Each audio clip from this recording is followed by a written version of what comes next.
Here we go. Preparing to live stream. Honestly, all the best things in life are worth waiting for. So here we are. And a little spontaneous. Oh, fun. I just got the thing that you guys are going live. Here we are. Okay, we're live. Hi. You got the alert that we're live? Yeah. That's so exciting. I should join chill. and be like, okay. Oh, we have a hello. Hello. This person's name is Painted Yeti. Oh, Joshua. Hey, Joshua. I'm gonna join just so that I could see the comments real quick. Yes. You should totally do that. Okay, well, as you all are joining us on our live, thank you for being patient.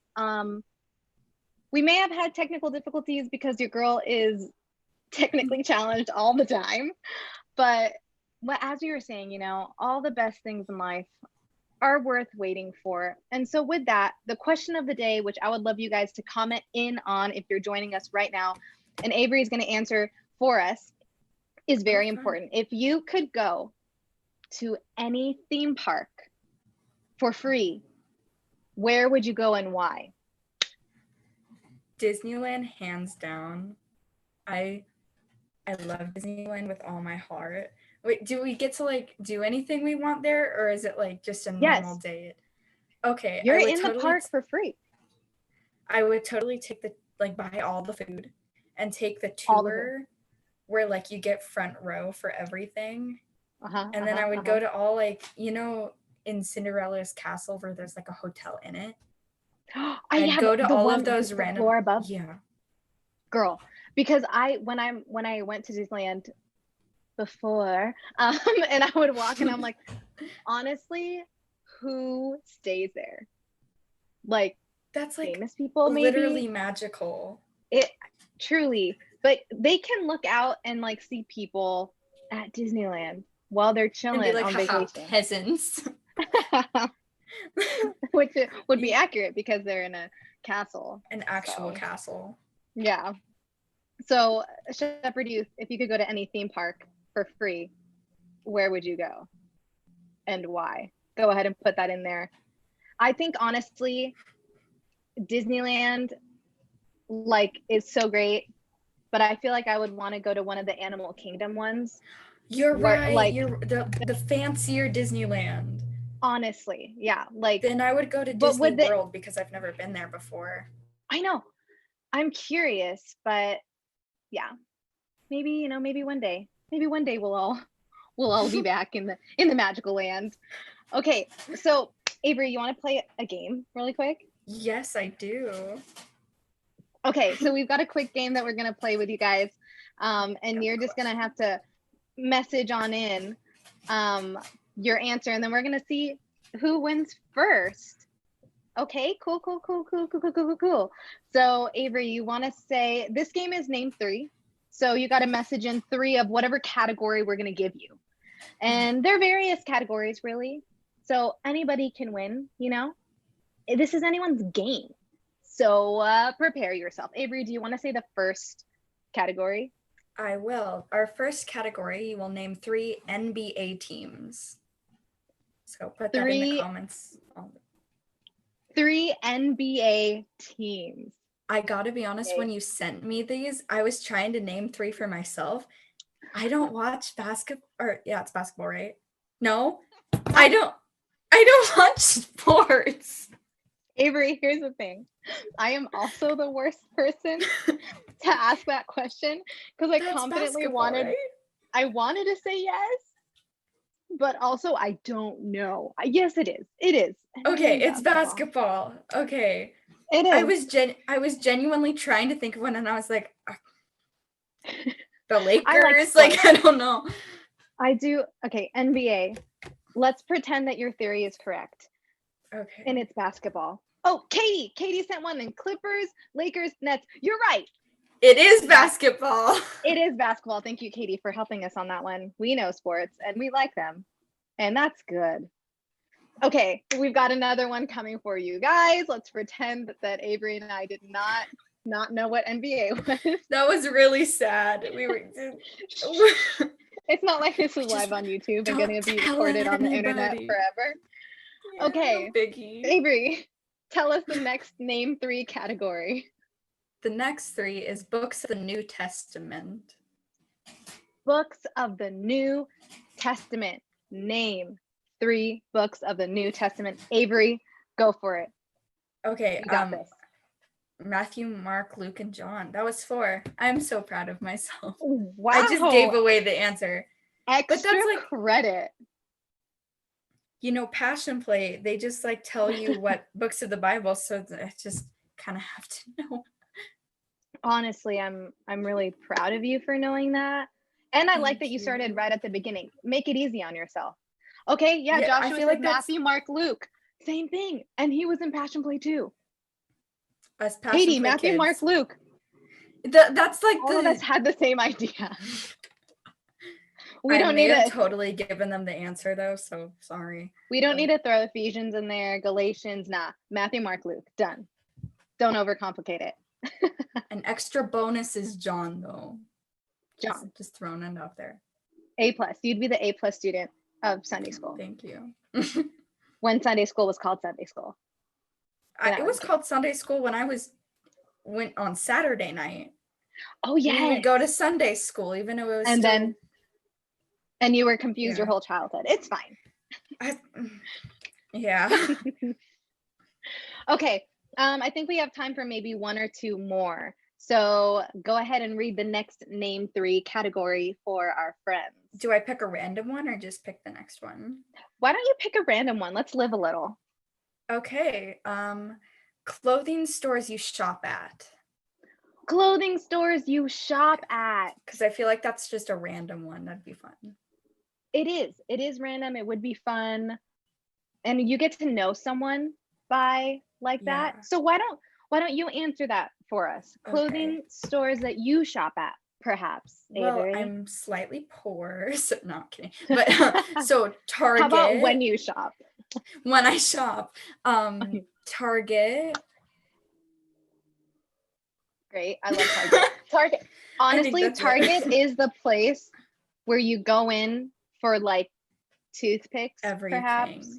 Oh yeah. And then you come out with 20 million things you didn't need. A mug and a candle. It just everything. It doesn't mean that you didn't want it, but you didn't need it. I know. And then you realized you couldn't be without it.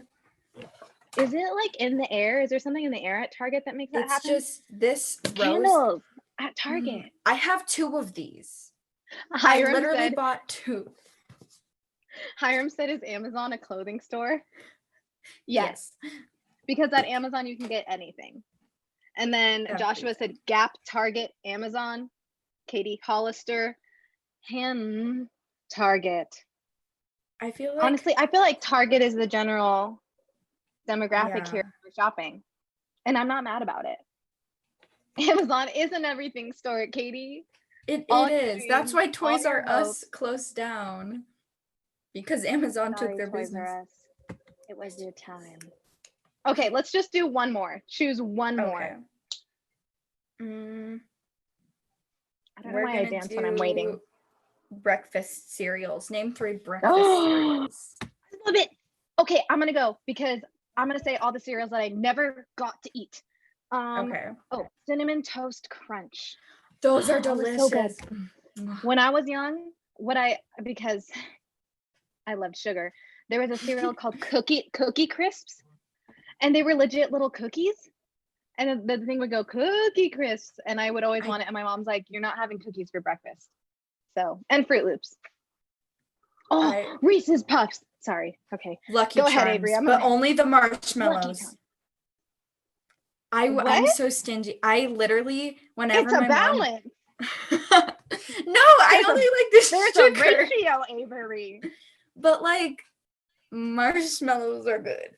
I was whenever my mom gets cereal for us and she gets Lucky Charms, we only really got Lucky Charms as a kid during summer, and we weren't allowed to eat sugary cereals on weekdays. It only was weekends, and it was so it was annoying. A weekend treat. But that's kind of nice summer. though, because then it's just a treat. Oh, Katie said tricks. Rafi said Cocoa Puffs. Cocoa Puffs. Because it made your cereal milk chocolate milk. You know something crazy? I don't like chocolate. And I just disappointed. And with that, we bid you adieu. I'm kidding. But I know. Not. Everybody I told that too, they get very confused. They're like, what? You don't like chocolate? It's okay. It's okay because I still love you for you and accept you for you, which is what the family of God is all about. I look past that and I love you anyway. My family thinks I'm crazy because they love chocolate. So when we go to See's Candies, I get those little like the lollipops, and they're like, those are practically How many of y'all ever went into See's Candy not getting anything, like with no intention to get anything except the snacks, like the little like treats they would give, right? Hey, we have our friend Caleb Galterbox with us now. Okay, that means that our game portion is over. Avery, I would like to thank you for being our game master today. You really outdid yourself. Aside from the chocolate comment, I enjoyed our time. I understand. Okay, we love you, Avery. Thanks for joining us. Everyone say bye to Avery. Thank you. Bye, guys. Okay, you missed it, Caleb. Avery was sharing with us that she doesn't like chocolate. And I told her, despite that unpopular opinion, I still love and accept you. So, I mean, I feel like, yeah, I mean, because Jesus says we have to. Some people more difficult to love than others, right? Really? It's like, I don't know. It's a wonderful segue. I know very few people who don't like chocolate. I know, yeah. I think she's the only one that I know now. But once again, I love her and love you, Avery, no matter what. So does Jesus. In spite of that. And so does Jesus. And he also loves chocolate. Well, if you guys don't know, this is my friend Caleb Kaltenbach, and he's joining us today. And he's going to share with us a little bit about family relationships and just how to love people well in the midst of that. And he's joining us. He's doing our Summer with Shepherd Youth as well. And so he's going to kind of give us a sneak peek into what he's sharing with our group, so that if you're not with us with Summer with Shepherd Youth, go sign up right now. Come on. You have literally nothing else to do. Sign up so that you can join us this week with Caleb. But Caleb, why don't you tell us a little bit about what you're talking about this week? I'm talking about, and they're going to watch this on Wednesday, right? Or yeah. So I'm talking on Wednesday night, just a little bit about my family experience, because my family experience is a little bit different than a lot of other people's. And not to say that anyone has the perfect childhood, but mine was definitely unique. I was raised by 3 gay parents, so I should win some kind of a prize. I haven't yet. I'm waiting for that to happen. But how has that not happened? Yeah, that hasn't happened yet. So, and that really gave set up a lot of different experiences for me. Not only that I take with me today, but also growing up and being in middle school and being in high school and growing up in being in middle school and high school in the 90s. And and honestly, I wasn't ashamed of my parents. I'm not now. Yeah. But back then, I didn't want to tell anybody at any of my schools that my parents were gay, because I just thought, yeah, you're going to be fodder, you're going to be fuel, people are going to make fun of you. And I think things are a bit different now depending on your locale in the US and so on, but that made for a different kind of experience growing up. And now I have 2 kids who are both now officially in Shepherd Youth, which is awesome. And they love it. And so they're getting a different childhood than I did. So, I mean, there are a lot of different lessons I've taken from not only being raised in a different environment than most of other people in the 90s in the Midwest, but also compared to my childhood, it's kind of taken some getting used to even right now Yeah. having kids. So I don't know if that makes sense at all or not. Yeah. No, it does. How did you deal in your family? First of all, thank you for sharing that with us and for being willing to share your story with our students.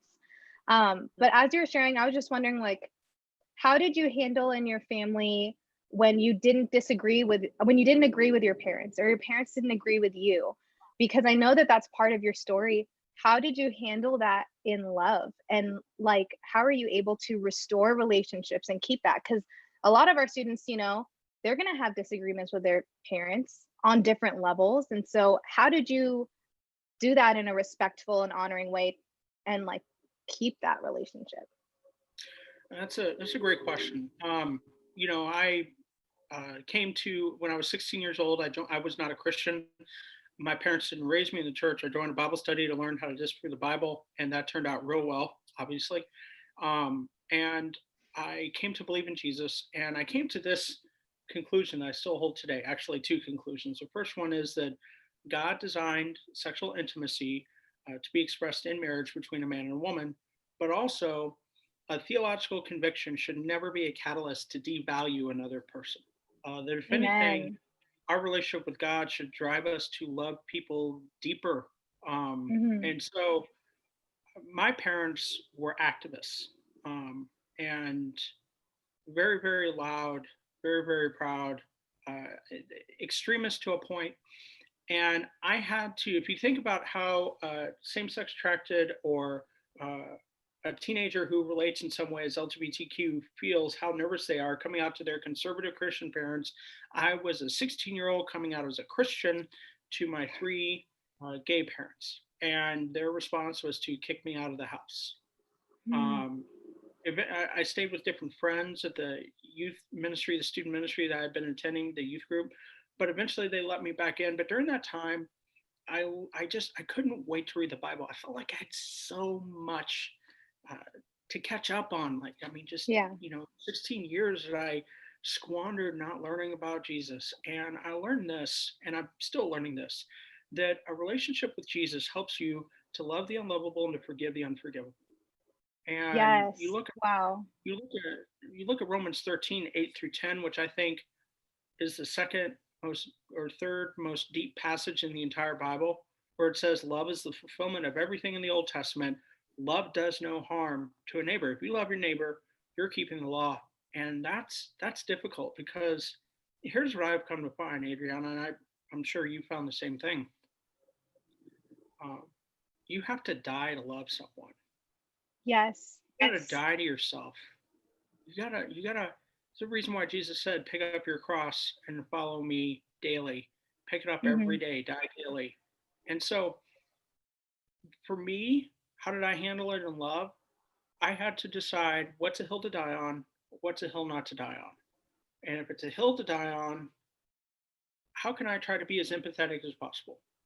Yes. How can I try to be as loving as possible, but still sharing the truth? Now, I've not always been perfect at that. I can give you book, chapter, and verse how I haven't been perfect. But for me, love when we choose to love somebody, whether it's a parent, whether it's our husband or wife, whether it's our friend, um, love requires us to move out of the way and put the other person first. It requires our sacrifice. And I always Yeah. have to keep that in mind. Yeah. That's so good when you said like love requires you to die to yourself. I even think about like my own family relationships and like me with my stepdad, we were estranged when we were younger. He left and there was a lot of unforgiveness and a lot of just hurt and pain because of the trauma of that. And I didn't know fully like the cost to love in the manner that Jesus would require of us until it was someone that had hurt me like that. Do you know what Mm, I mean? Like yes. I almost came to the realization of the Lord loved me when I hurt him. Like it made me understand to a greater extent the depths of the love of Christ when I had to love someone else in that same way. And like Yeah. it's harder with family for some reason. It's you can't, there's so much messiness that's involved, but it is And you know what? beautiful. It is beautiful. And you know why I think it's also so hard, if I can jump in there? I Yes. think it's also so hard is because you cannot love somebody without forgiving them. And, it's Dr. Martin Yeah. Luther King who said, you have to forgive your enemies. He learned how to hate the most severe white supremacists. And he said, you've got to try to find the smallest spark of good in them and focus on that. Because until you forgive your enemies, you cannot love your enemies, like what Yeah. Jesus said. And I have found that the most difficult thing to do is to forgive those who are closest to you, to forgive those who are close to you, because you start feeling entitled. You're like, they should know better. They should know my expectations. Right. Why did they do this? And the word forgiveness in the original language, it literally means um, to drop. It has this picture like you're carrying a heavy backpack filled with rocks, and forgiveness means to throw away. It means you pick up Wow. rocks and you throw it away. And so forgiveness doesn't mean that you're saying what happened was right. Forgiveness Right. means I'm going to trust God to be merciful and bring justice, not me. And I'm going to choose to put myself in a position where I can love this person. Yeah. Yeah. And I think like it's so important for us to be talking about our students, like talking to our students about this, like in particular with family, because like Mm-hmm. you said, they're the closest ones to us. They're supposed to protect us. We have a lot of expectations that they should be expectations. Like you should protect me. You should take care of me. You should like love me selflessly, even with siblings. And so I think realizing that forgiving and loving, it isn't saying, hey, what you did was okay. And like it's acceptable. It's trusting that God is the judge, that he will take care of what he needs to take care of. And it's setting yourself free. Because really Absolutely. you're the only one that is affected and being held down by unforgiveness and not loving someone. And some of the students, who are listening now or after the fact, I know, that they're in situations at home where they're the more spiritually mature ones. They're in Mm, situations, or they have people living with them that have hurt them in different ways, and so on and so forth.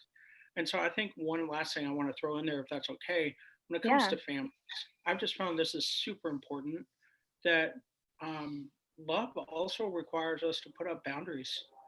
You know, Mm, it's we need to love people, we need to forgive people, but we also need to put up boundaries. And yes. we need to be humble, but we also need to stand up for ourselves and not let people treat us bad or make us feel uncomfortable or put us in Hmm. uncomfortable situations. There's nothing wrong with standing up for yourself in that sense, but never lose that humility. But you got to have boundaries. Would you agree with that? Yes. Oh, 100%. When I read the book, okay, Dr. Henry Cloud, he's the the doctor on boundaries. That book changed my life because he talked about boundaries not being a wall but a gate. Yeah. And when you have healthy boundaries, you can let people in and out of that gate and Jesus in and out of that gate. And like healthy boundaries actually allows you to love people better. Hmm. Because one scenario is you're Matt, you can't love anyone well when you're not able to take care of yourself. And the other scenario is you know what respect you're worthy of and how much help that you need in order to like love another person well. Yeah, So absolutely. yes, I When it agree. comes down, when it comes down to it, also from that book Boundaries, we are we whatever's in our life right now, most of the time, is in our life because we've either created it or allowed it. And Mm, boundaries help wow. us, like what you said, to put up the gates, to let the good in, to keep the unhealthy out, that kind of a thing, so that we can really take responsibility of what we allow, what we create.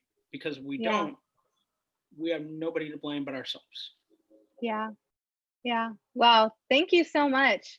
That was a lot of amazingness in a short period of time.